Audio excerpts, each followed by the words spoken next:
السلام عليكم. للأسف يعني الونش صليبي. الخبر اللي إحنا كنا خايفين منه خلاص يعني أعلن عنه النهارده.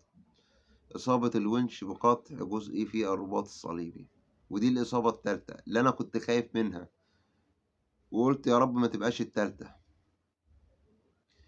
يعني ألف سلامة عليك يا ونش، وإن شاء الله هترجع أحسن من الأول، وده ابتلاء من ربنا، وربنا يصبّرك ويصبّرنا.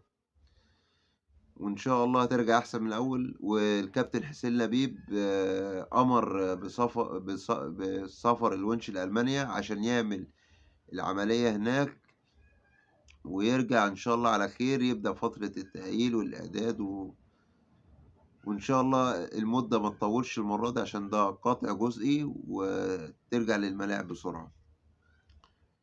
طبعًا النهارده آخر يوم في القيد، النهارده 6/2. طبعًا ال6 أيام دول يعني كان المفروض القيد يمتد لغاية يوم 22 فبراير، بس في نادي اعترض على مَد فترة القيد وهدِّد ومش عارف عمل إيه طبعًا، ادّى أوامر وتعليمات إن مَد فترة القيد ده لمصلحة نادي الزمالك، والوحيد المعترض على أي حاجة، يعني معترض أي حاجة يعني داخل فيها نادي الزمالك. اللي هو كان فاكر أصلًا مَد فترة القيد دي عشان خاطر نادي الزمالك، مش عشان خاطر كل الأندية لأ. إزاي؟ إزاي يا اتحاد يا كورة؟ إزاي يا جمال يا علام؟ إزاي؟ هتمِد فترة القيد؟ أنت كده بتخدم نادي الزمالك، ما ينفعش. جمال يا علام، باب القيد هيتقفل يوم 31. سامعني؟ حاضر، حاضر، حاضر، نقفل باب القيد يوم 31 خلاص. ما هو كل شوية اتحاد الكورة يعلن خبر ويعلن إيه، خبر تاني، يعلن خبر تالت ورا. ما فيش إدارة، ما فيش إدارة. اتحاد الكورة بعد ما أعلن إن غلق باب القيد يوم 31 وما فيش مَد قيد، طبعًا ما كانش يعرف بقى الخطاب اللي جاي من الفيفا بإيقاف قيد النادي عشان خاطر اللعيب بتاعه البرازيلي خَد عليهم إيقاف قيد بسبب فلوس طبعًا، وما لحقوش يسجّلوا عمر كمال عبد الواحد، وما جابوش حارس مرمى، والدنيا باظت عندهم شوية. فقال لك لأ اتصل عليه تاني بقى بالليل، بيقول لك يا جمال يا علام، باب القيد هيتفتح، باب القيد هيتفتح. يعني إيه؟ يعني إيه باب القيد هيتفتح؟ أومال أنت قُلت له اقفلي باب القيد ليه؟ قُلتوا لي أقفل باب القيد ليه؟ عشان الزمالك ما يستفادش. قام الزمالك مخلّص كل حاجة بقى، دفع الغرامة بتاعة إيقاف القيد وجاب صفقات، 10 صفقات ومش عارف إيه كُلّه اتفاجئ، وكُلّه قاعد يقول لك منين، منين، جبتوا الفلوس منين؟ كُلّه اتفاجئ. هنفتح باب القيد تاني 6 أيام عشان خاطر الننوس، خاطر الننوس يعرف يأيّد عمر كمال اللي هو ما لحقش، يعرف يأيّده ويجيب حارس مرمى اللي هو الزنفولي. مَد القيد في شهر فبراير عرفتوا في مصلحة مين؟ الزمالك ما استفادش بيه بحاجة، ولا جِبنا أحمد حسام ولا جِبنا محمود الأسود ولا الأبيض حتى. يعني ما جبناش حد في فبراير، كُلّه خلّصنا في يناير. عرفتوا مَد القيد في مصلحة مين؟ عرفتوا اتحاد الكورة بيترعش من مين وبيخاف من مين وبياخد أوامره من مين؟ اقفل القيد افتح القيد ماشي، اقفل ماشي، افتح ماشي. هي دي الرياضة في مصر، دي الرياضة وده اللي وصلنا له في بطولة أفريقيا. ما هو كل السلبيات دي وكل الفساد ده لازم منتخبنا يبقى بالشكل ده. منتخبنا يبقى قوي إزاي؟ هيبقى قوي إزاي؟ يعني هيبقى عندك منتخب إزاي وانت عندك المنظومة بايظة من جوه. اما رئيس اتحاد بياخد اوامره من نادي، والنادي هو المتحكم في اللعبة كلها. ازاي يبقى عندنا منتخب قوي؟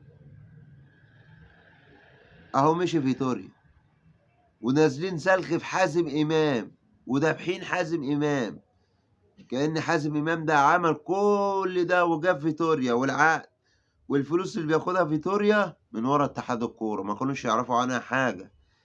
يعني اتحاد الكورة ما كانش يعرف مثلا ان فيتوريا ماضي ب200,000 وفي شرط جزائي 3 شهور، وهو ماضي 4 سنين. كل ده اتحاد الكورة. حازم امام عمل كل ده من ورا اتحاد الكورة. انا بقولش حازم امام صح، هو اختياره كان غلط. يعني الاختيار فيتوريا كان غلط، وان انت تمضي معاه 4 سنين غلط. بس هل اصلا عندك المنظومة نفسها مهيئة لنجاح منتخب؟ لا، ما عندكش. عندك فساد رياضي. لما تلاقي اتحاد الكورة بياخد اوامر وبينفذها، وياخد اوامر تانية وينفذها على خاطر النادي ده، اقفل افتح يبقى عندك خلل في المنظومة.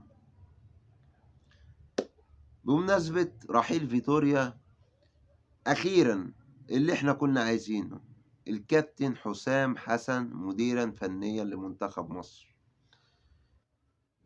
الكابتن حسام حسن مديرا فنيا لمنتخب مصر، وطبعا الكابتن إبراهيم حسن مدير الكورة، ومع الكابتن طبعا التيم بتاع الكابتن حسام حسن، السعفان الصغير مدرب حراس مرمى، وطارق سليمان ولا مش عارف اسمه، نسيت اسمه، يعني التيم بتاعه يعني. فإن شاء الله كل التوفيق والدعم يا كابتن حسام. وانت طبعا هتعمل روح للعيبة، وهتعمل عزيمة وإصرار في اللعيبة. ده اللي احنا عايزينه، ده اللي احنا عايزينه الفترة الجاية. وإن شاء الله يبقى المنتخب يظهر معاك بشكل أفضل.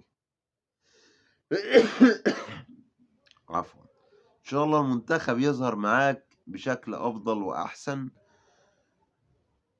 ونشوف بقى منتخب مصر تاني زي أيام الجوهري والكابتن حسن شحاتة مع الكابتن حسام حسن. عايزين بقى المنتخب بتاع كابتن محمود الجوهري رحمة الله عليه والكابتن حسن شحاتة، عايزين نشوفه معاك يا كابتن حسام، وترجع لنا الأيام دي تاني.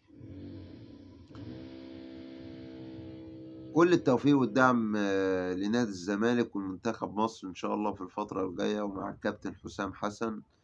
وطبعا المرة اللي فاتت قعدت أقول على المدير الفني الجديد لنادي الزمالك فيكتور جوميز. هو ما اسموش فيكتور جوميز، أنا مش عارف جبت فيكتور دي منين، وعلقت معايا، واسمه جوزيه جوميز.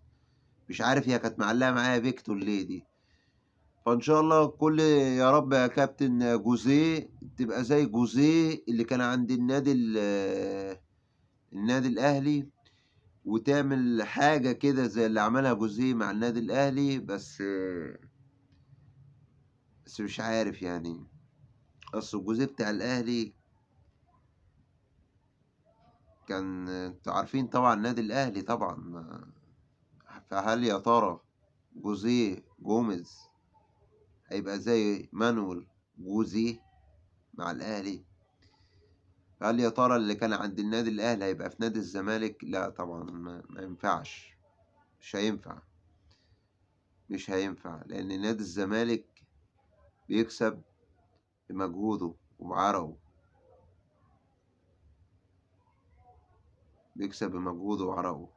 مش زي أندية تانية. وكل التوفيق لمنتخب مصر ونادي الزمالك، وإن شاء الله اللي جاي أفضل وأحسن. واحنا منتظرين بقى عودة الدوري، اللي هي طبعا اول ماتش للزمالك يوم 19. مش عارف ليه اصلا الدوري ما اتلعبش لغاية دلوقتي، بس هي مصلحة لنادي الزمالك عشان المدير الفني يتعرف اكتر على اللعيبة، واللعيبة الجديدة برضه تخش يعني تتأقلم برضه على بقية التيم. وإن شاء الله اللي جاي يبقى أحسن وأفضل. أشوفكم على خير في القادم. السلام عليكم.